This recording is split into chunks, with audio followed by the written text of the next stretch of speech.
Hi guys, my name is Dr.LEE Sung. Welcome to my YouTube channel. Today's topic is very important and also very sensitive because we are not just talking about a medicine or a treatment here. We are talking about women's health, quality of life, and the understanding of how the human body actually works. And the most important point is this. Many women are simply told no to hormone therapy, not because it never helps, but because hormone therapy is not suitable for everyone. And the reality is much deeper and much more balanced than most people think. In this video, we are going to break down this entire concept step by step and understand why some women are advised against hormone therapy, while for others, it can be life-changing. We will also understand what is actually happening inside the body, how hormones work, and how doctors decide whether the benefits are greater than the risks. So if you really want to understand the science behind this topic, watch this video till the end. Because here we are not talking about emotions. We are talking about facts, science, and real medical reasoning. First of all, we need to understand what hormone therapy actually is. When a woman reaches a certain stage of life, especially around menopause, the levels of hormones like estrogen and progesterone start to decline. This change does not happen overnight. It happens gradually, but it affects almost every system in the body.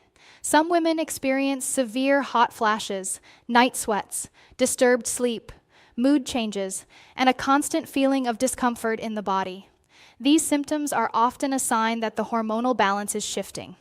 And this is where hormone therapy comes into the picture.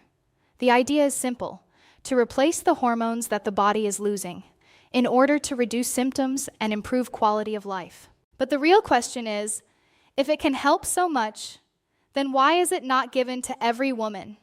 This is where the real story begins. The first major reason is this: every woman's body is different.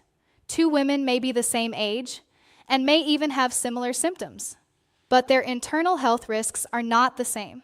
Some women may already have a higher risk of heart disease, some may have a history of blood clots, and some may have a family history of breast cancer. Whenever hormone therapy is considered, doctors don't just look at symptoms, they evaluate the full risk profile of the patient. This is often misunderstood, and people think it is unnecessary refusal. But in medical science, every benefit must be weighed against potential risks. Now here is an important point. Years ago, large studies changed how doctors viewed hormone therapy. Some findings suggested that in certain situations, hormone therapy could slightly increase the risk of blood clots and breast cancer. Although later analysis showed that the situation is more complex and not all women carry the same risk, still, it created a long-lasting, cautious approach among doctors. That is why even today, many women are first told no, or are carefully evaluated before starting treatment. Now let's talk about another key factor: timing. Timing plays a very important role in hormone therapy. If hormone therapy is started around the early stages of menopause, the benefits are usually higher and the risks are lower. But if the same therapy is started many years later, when the body has already adjusted to a new hormonal balance, the risks may increase. This is why doctors pay a lot of attention to when the treatment is started. Now, another very important misunderstanding: not every symptom is caused by hormones. Fatigue, mood swings, weight gain, or sleep problems. These are often linked to hormones, but they can also be caused by thyroid issues, vitamin deficiencies, stress, or lifestyle factors. That is why doctors first try to rule out other causes before recommending hormone therapy, because treating the wrong cause will not solve the problem. Now let's understand the types of hormone therapy. There are mainly two types: systemic therapy, which affects the whole body, and local therapy, which targets a specific area. For example, some women only experience vaginal dryness, and for them, local estrogen may be enough. But for women with full body symptoms, systemic therapy may be considered. This difference is very important, but often misunderstood. Now, the big question: is hormone therapy dangerous? The answer is not simple. It depends entirely on the person, the timing, the dose, and the medical condition of the patient. When used correctly, in the right patient, at the right time, it can significantly improve quality of life. But when used without proper evaluation, it can carry risks. Now, another important point. Doctors today do not simply say yes or no without thinking. They first consider safer alternatives, such as lifestyle changes, exercise, diet improvement, better sleep, and stress management. All of these factors can significantly affect hormonal balance. Sometimes, these changes alone are enough to improve symptoms. Now, here is a key truth. The goal of hormone therapy is not to reverse aging. It is not to make the body younger again. It is simply to improve quality of life, reduce symptoms, and make daily life more comfortable. It is a supportive treatment, not a complete cure for aging. Now, why do some women get an immediate no? If a woman has a history of breast cancer or is currently undergoing treatment, hormone therapy is usually avoided.